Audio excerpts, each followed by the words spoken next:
Hello, our friends, Evolutionary Energy Arts family. Hello and welcome back. So, we are going to be going into a lot of different things here, but trying to piece things together. Honestly, um, we could probably break this down into such detail that we'd have probably 2 to 4 hours worth of stuff to go through. But what we're going to do is give an overview of some of the messages that we've gotten. And so Cindy has been able to channel, as we've shared with you, numerous beings, from the Pleiadian High Council Galactic Federation. We have Kira, and we also have Laurel.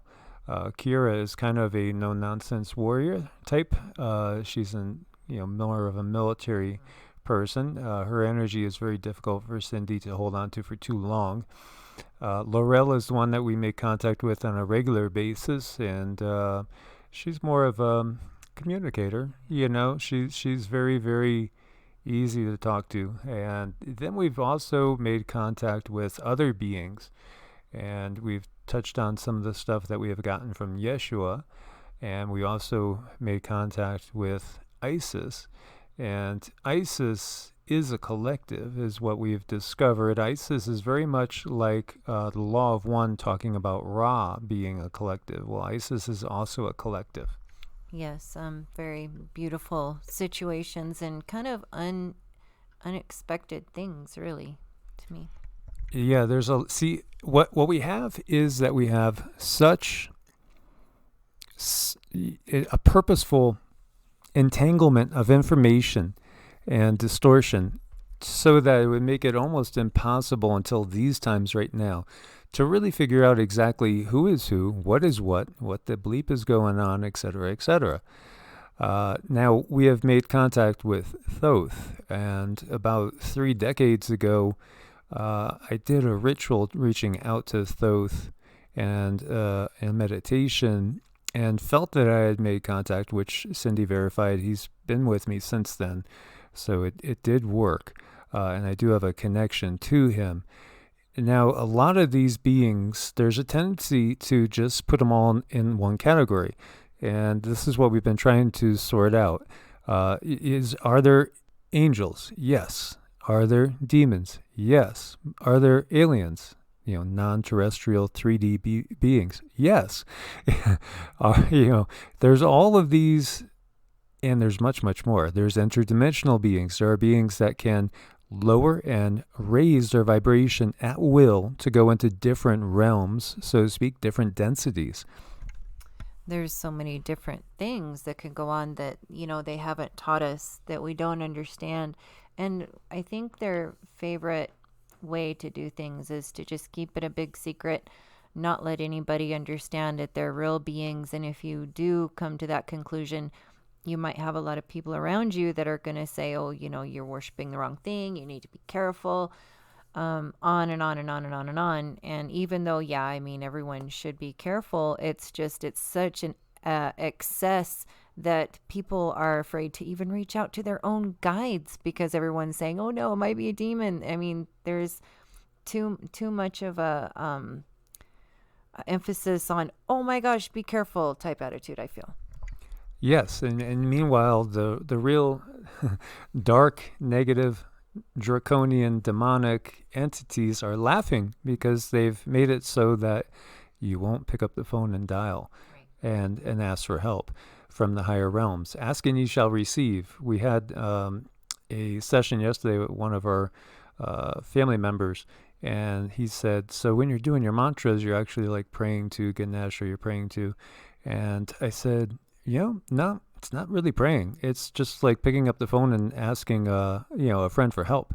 That's really what it is. It's not praying. It's just connecting, and it truly is picking up the phone. And in some cases, these beings are so close to us, it's like we only have to ring maybe 4 or 5 times, and they come right through, like that. But you have to build that connection and that connectivity. Of course, from a fundamentalist standpoint, that fear of anything that is not, completely written in scripture is got to be evil, which is not the case, because that's what they want you to think. That way, they could control the narrative. But there's benevolent beings that are out there in all different traditions, as we've been trying to get across to people, to recognize that they don't work against each other. The benevolent ones work together against the dark forces. They want to liberate humanity from the grips of Satan. And, what does Satan really look like? Satan means the adversary, and he might just look pretty much like that. Might even use technology. And really, that goes very, very high up. When I had asked a friend who is very, very entangled in the government, well, what do you think our reality mostly resembles?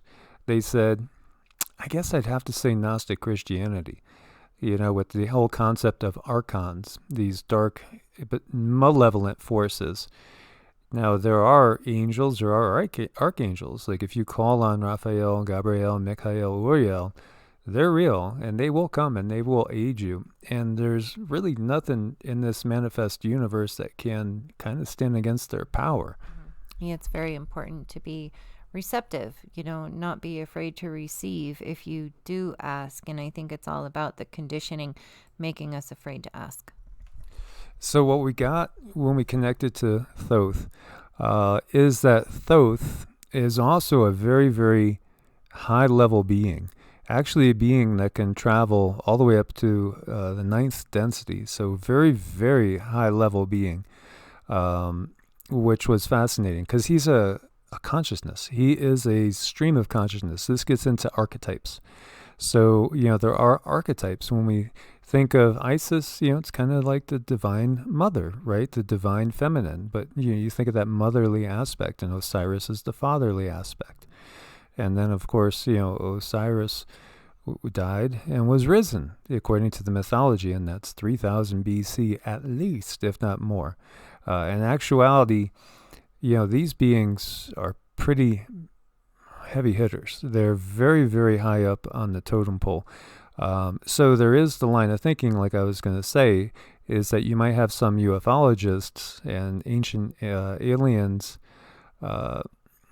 people that follow that line of thinking that would say that Thoth and Osiris and Isis, well, they must have just been like the Anunnaki, just actual physical beings that were on the planet from elsewhere, aliens of a more solid variety.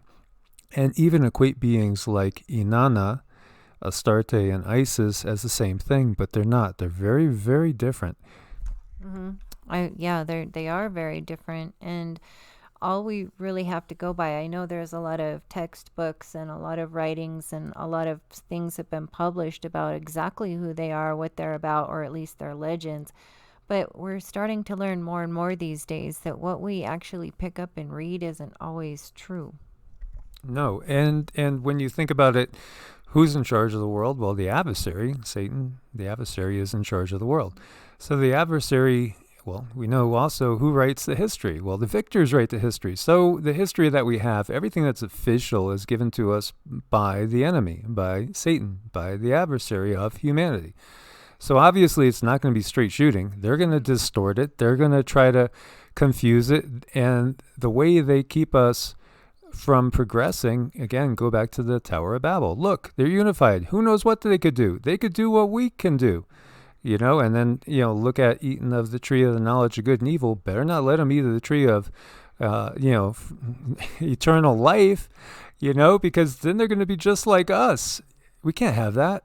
And when we look to the Anunnaki, legends, they view humanity as a slave race, something to be used, abused, a herd, at times to be called. So this makes sense that they would not give us a straight answer, that they would twist the truth. So Teute, Thoth, is a very, very high-level consciousness.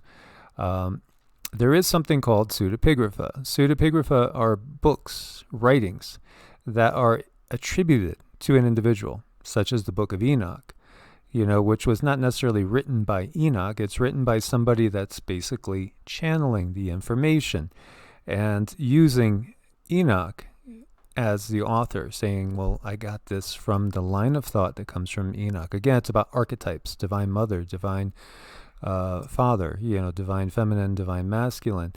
Well, Thoth is an archetype of wisdom.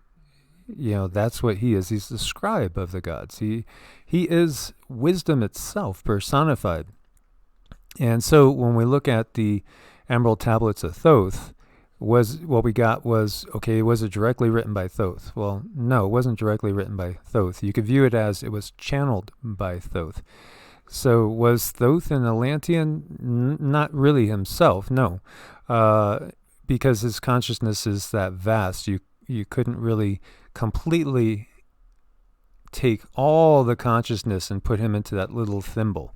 No, you can't do that. He's just too vast, too large, too big. There's too much. You just can't pin him down to one thing. There's too much information there.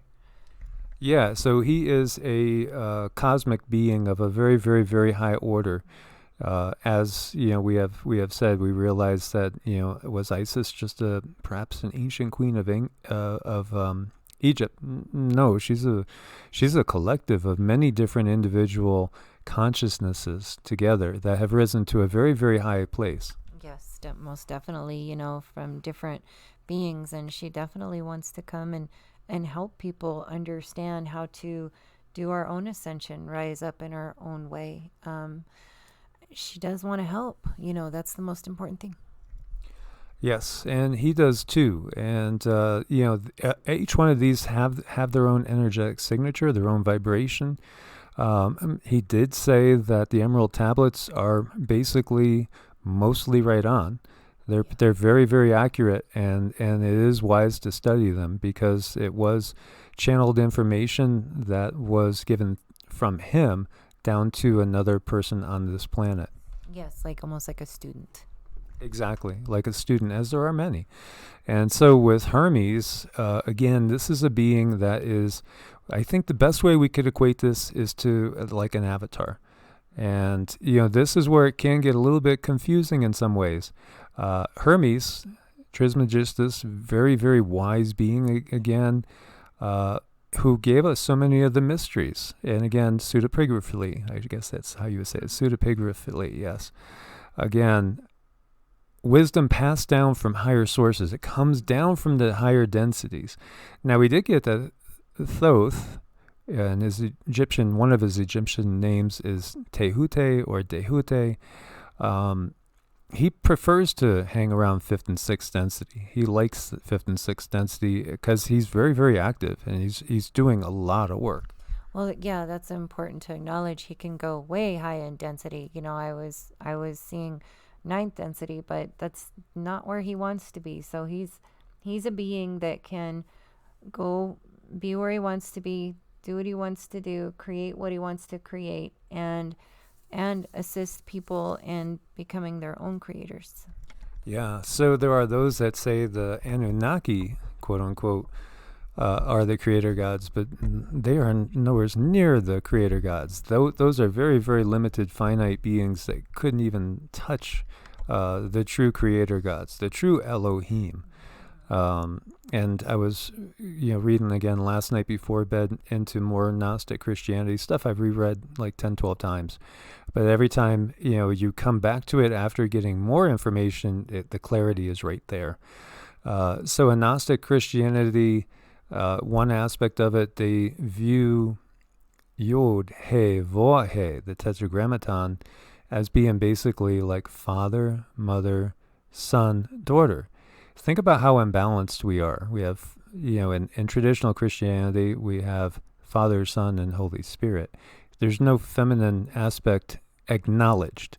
Some will assume that the Holy Spirit, Shekinah, should be feminine because there's something missing there.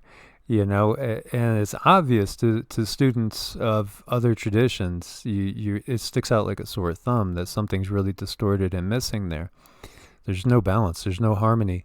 And it's taken away the soft mothering aspect of things. And it's accentuated the testosterone driven aspect of things, which when we look to the Draco and the reptilians and all the minions that serve them, they're very warlike. And they're all about, I'm going to take what I want. And that's it. And I don't care what happens to anybody. It's everything is mine. They're greed orientated, control orientated, and not every single reptilian, we should say too. But the Draco, yeah. Other reptilians, there's hybrids. There's all different sorts of beings out there as well. And there are some, like the Nagas, which are wise and they're to be handled with care. But they do have wisdom that they can impart, and they're not necessarily always going to just think about human barbecue. That's right. There's a lot of things to take into consideration, like our planet that we live on, our world that we understand has traumatized people to the point where people think that they have to actually just step on somebody else to get the upper hand and to get ahead in life. So they feel like they really need to be brutal and cutthroat. And that's what we've been raised with. It's sad. So getting back to that I was giving you, you have Yod He Vah He, which is balanced. You could look at it as father, mother, son, daughter, right? And that perpetuated sequence where there's always the balance between the masculine and the feminine. And then you have the other side, the Elohim side, which is the multiplicity that comes from the ultimate source. And, that is the many. And that's also the creator gods, the true creator gods, which are vast. And yet, as Cindy has seen, they're in the sun. An essence of them is in the sun itself. And they are basically beings, again, like Thoth, like Anubis, and others. They're depicted to be kind of humanoid, but not always humanoid. They have different animal aspects in them as well. It's very, very interesting, but they are of such a high consciousness that they're almost not understandable, but they are. Now, source itself, the ultimate source, the ultimate prime creator, the God with the big G, is something that in our finite brains we can't comprehend. We could get a taste of it through meditation, and we could experience it in the bliss that comes with it. Samadhi, that merging with the all, which brings bliss untold, is something that is experienced, unfortunately, by very, very few, because it takes so much work. And it takes lifetimes of work. It's not just one lifetime. So many of us are in certain positions because of past skills, traits, and also positive karma that's been built up. So, Hermes is basically an aspect of Thoth. And again, when we look over and we see Vishnu, Narayana, he's had many avatars. Krishna and Rama are two of the more well-known, but there's others as well. So again, it's very, very similar. And what I want to kind of take the time to explain a little bit differently, if we were talking about souls, higher selves, source selves, oversouls, it got me thinking about cellular mitosis, because, when the egg is fertilized by a sperm, right? The miracle of creation, it's sort of like that on the soul realm as well. Think about this a second. Let that sink in. So in the physical sense, the sperm penetrates an egg, and then it starts to divide. Well, over here, you have basically a unity of the original, splits into two, and then eventually two split into four, and four into 16, 16 into 64, and on it goes. All those are containing, again, it's a fractal system. They all contain the essence of the original. It's that way with consciousness too. When we take a look at a being like Thoth, and he has individuated incarnations, so to speak, it's not like, this never exists again. This does all these different stages, all these different cells. They are all Thoth, so to speak.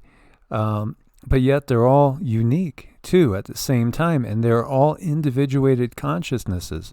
It's the same thing on the spiritual side, on the soul side, on the side of consciousness. Now, this is delving into stuff that is really not supposed to be spoken about, because it could end up ruining our human experience, so to speak.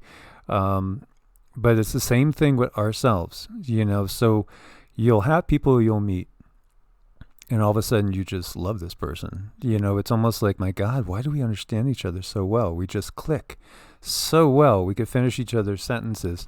And it could be that you come from the same oversoul.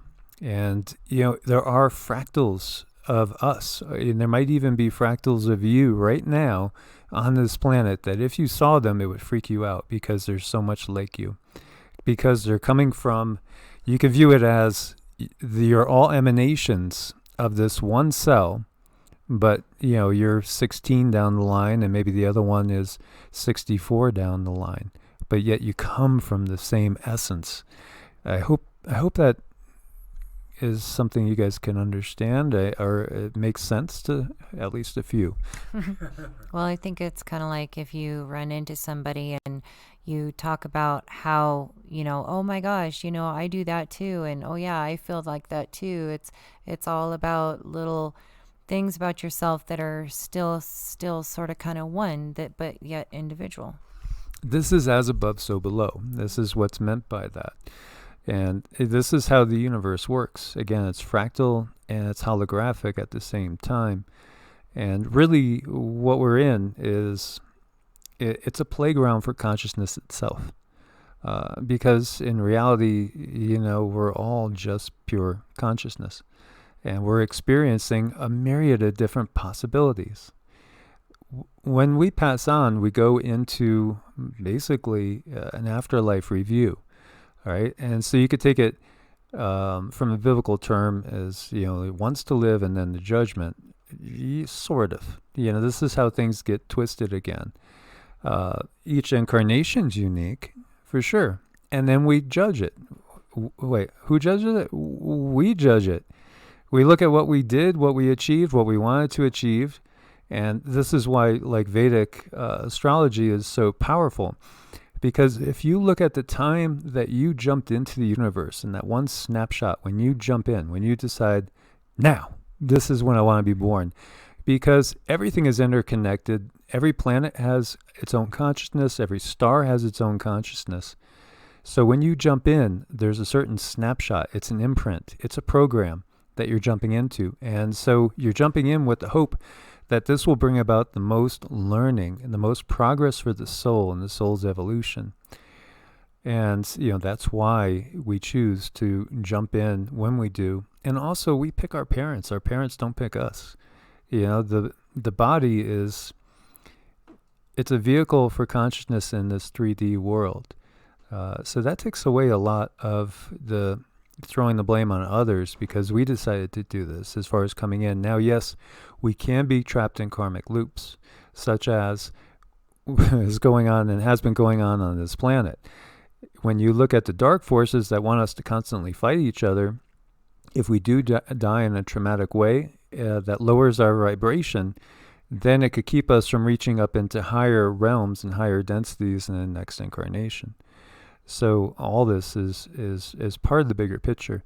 But we do a review, and we worked with somebody today that lost a loved one, and already 2 years later, they're in the body again. They've reincarnated. But we also worked on people that have lost loved ones, and 15, 20 years later, they're still in review. Mm-hmm. Yeah, it just depends on the person, the situation, and what that contract is going to be set up to do, the contract between you and that person. So again, as above, so below, as we look at cellular mitosis. And we could look at this old diagram from the Kabbalah showing Yod-Heh-Vav-Heh breaking out into individuated consciousnesses. And then they will break out into individuated consciousnesses. And then they will break out into individuated consciousnesses. Don't you know it's written, ye are gods? Yeshua said that. And he was serious. Yeah, he very serious. But some don't view us as gods. Some view us as nothing but a slave race, a commodity, a resource to be used, abused, and at time, sheep to be led to, what. There's symbology in the movies that is very, very interestingly on point.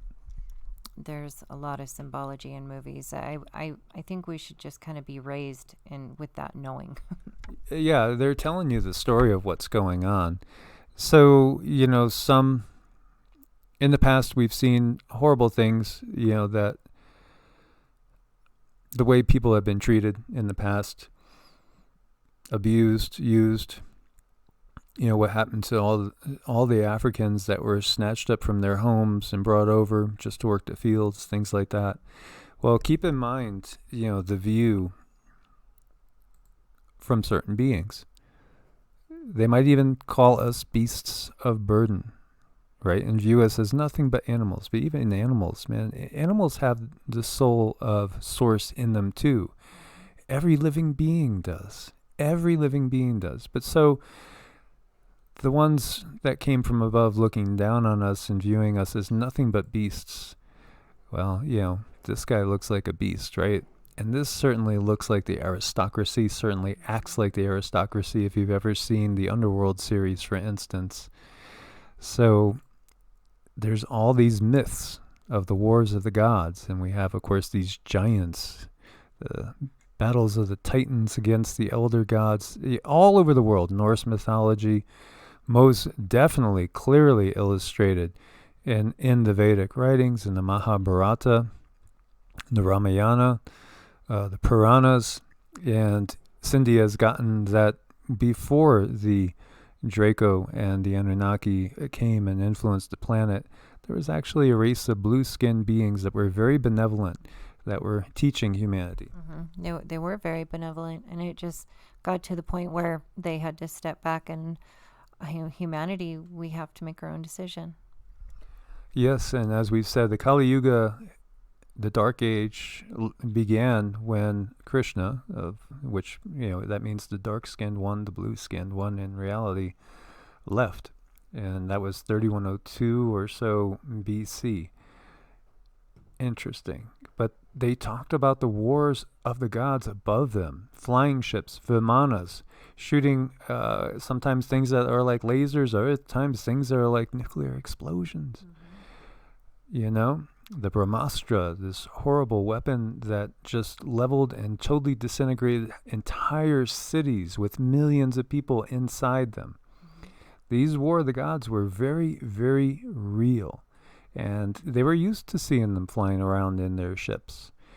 Now, these beings were also interdimensional. They can move between dimensions, and also we were at a higher vibrational rate in those times.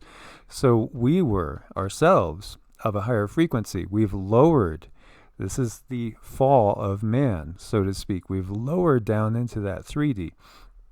And back in, I believe it was 1988 or 1987, we started to enter the photon belt, which is an energetic area in the universe, which is slowly taking away the grip of power of Satan, the Draco, the reptilians, the dark ones.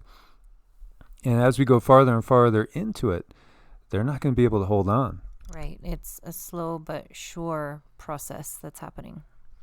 Yes. And so there's a lot of things going on right now. A lot of things going on right now as we look at Anubis. And why are we looking at Anubis? Well, he's kind of a dog man. Anubis is kind of like a dog man, but Anubis is a much more powerful being as well. There are legends of dogmen, tons of legends of werewolves. Well, this is where it gets really interesting, because what we got was that at the end of the last cycle, because this cycle has happened many times, this is another cycle coming to a close. And we've talked about these 12,000 year cycles where there's mass destruction. We've talked about even bigger cycles than that, when whole species just disappear. Most of the species disappear. 75-80% of the species disappear, and new ones are arising afterwards. Well, at the end of the last cycle, there were certain beings that were created by the benevolent side and put into stasis to be used later. And these beings are now being awakened to take the battle back to the Draco. And it's going to be a thing where the Draco go against these dog beings, and this is just what I picked up, and they're very, very powerful. They've spent quite a time kind of creating them and putting them together, because the end of the road, and the Draco are going to hold on for as long as they possibly can. They're not going to let any moment slip by. There's that part in the Bible where it says, the devil knows his time is short. Yeah, so it comes with great wrath. And so he comes with great wrath. So that's kind of where we're at now. And I notice a lot of you guys have sent us little clips of, you can hear machines in the sky, or you can hear engines in the sky, and the sky is completely blue. You can't see anything. This is because this is an interdimensional thing that is getting closer to us. As we rise up in vibration, we're able to hear and sense more of these things more often. Yes, and so, where do the nasty guys, where's their home? It's mostly the lower astral realm, and that's where we're going into. Yeah. And that's also where, the battle is going to be raging. It is. It's going to be pretty nasty, and I think a lot of you guys can feel it, in your own selves with separating the dark from the light and moving on and having to be faced with certain situations that there's no backing out of. Your soul is not going to let you back away from it. It's time to face your demons. That's what we're being put up against, just ourselves individually too. So if you ever wonder why they're creating so many super soldiers, and these dogmen type of beings are, by the way, super soldiers. They have all sorts of abilities implanted in them, and you want to share some of that? Well, yeah, that's what they showed me. They do. They're not only are they like physically very powerful, but they were built to go against the Draco. So yes, they do have technologies. Yes, they do have enhancements. They show me that most of the technologies and plates, there's like plates on the body, technologies in the body, and they're just very powerful beings, but they have to be. So this battle is in so many different realms. Obviously it's a spiritual one. The way to get yourself out of it is to really develop your merkaba. The merkaba is, as we said before, the key to heaven. In the truest sense, because once your light body is developed, then you can go up into 5th and 6th density. Until it's developed, you're going to be stuck in 3 and 4, where you're going to be just basically here, or when you pass on, you're in 4D. And, depending on where your vibrations are at, if they were very low, you'll find yourself in the quote-unquote hells, of the home of many of these beings, like, these guys, which we see overshadowing humans. And also other dark entities like the shadow beings and these things that look like black holes with glowing red eyes and all sorts of little nasties and creepy crawlies that we run into on a daily basis that are actually sucking energy off of people. So when you get up out of that lower astral realm, then that's where you start to reach the quote-unquote heavens of many traditions, which, they're still a way station. They could be very pleasant. They could be very fun. They could be full of gorgeous fields with flowers and streams and butterflies and picnics and happy times, reunion with loved ones and stuff. But it's really when you get up into 5 and 6 that you start to get that sense of divine bliss, of, what has been called by many different, terms in other philosophies, like that samadhi, that union, that transcendental experience where you start to realize and experience the oneness, because the collectives start really on the 60. Right, and it's that feeling that cannot be interrupted. There's nothing that could actually happen on the outside of you that could interrupt that inner peace. Exactly. So, what we have gotten is, and when Cindy first saw Thoth, he was in a very, very aggressive stance, like he's girding for battle. And do you remember this part now? And so this is the message that he gave, was that the war in the heavens is beginning, so to speak, the war in the higher densities. He did. Yeah, in earnest. So they're kind of taking it to the Draco now. We also got that it'll start to get to be absolutely impossible for the Draco to hold on in about 10 years' time. They just will kind of start to fall away from this reality. they won't be able to hold on to the people that they have under their control. And some of those people are not even human anymore.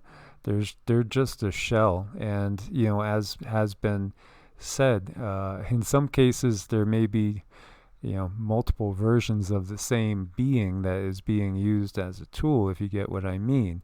There's definitely cloning, and there's many copies. Yeah, so because of this cycle that we're aware of, again, I keep going back to the devil knows he has a short time. Yeah, so they're actually not going to be able to hold on in any way, shape, or form into this reality, starting in about 10 years. Now, I know we all want this to be done so quickly. We want it done now, done now.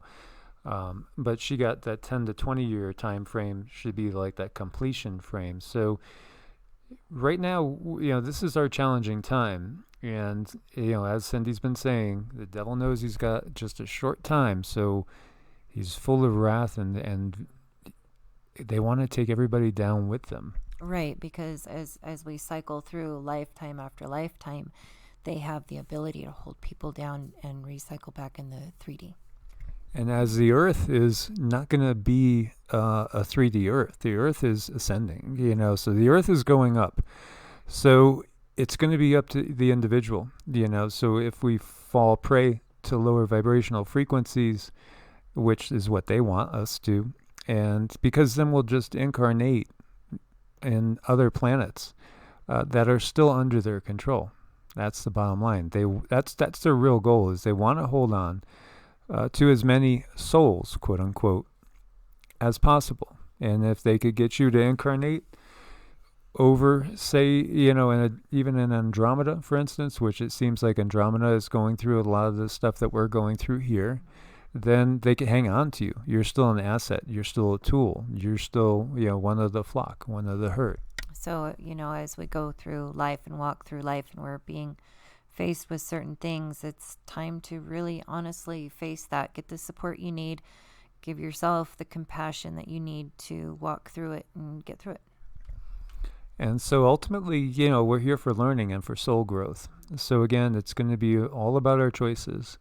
And, the highest path to the higher realms is service to others.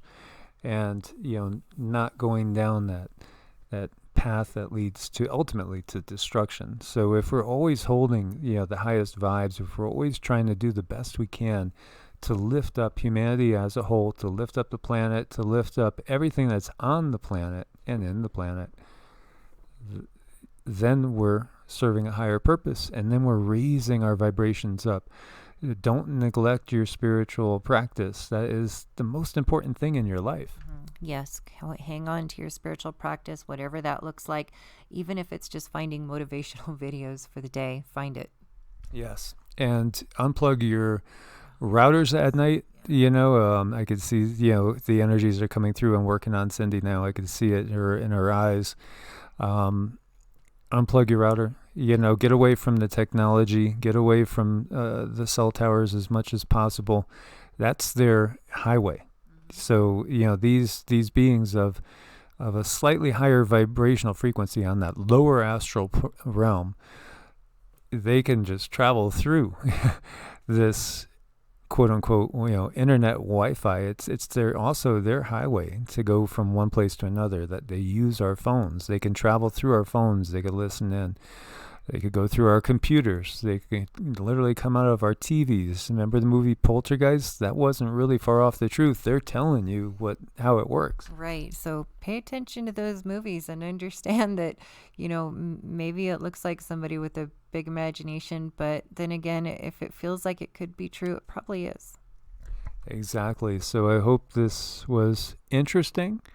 And, maybe we should just say what Rex always says over at Leak Project. This was all just for entertainment purposes. None of this is true in any way, shape, or form. Any representation of reality is just a coincidence. Yes, purely coincidence, and it's all just silliness. Right. So, guys, thanks for being part of the family. Make sure you are subscribed.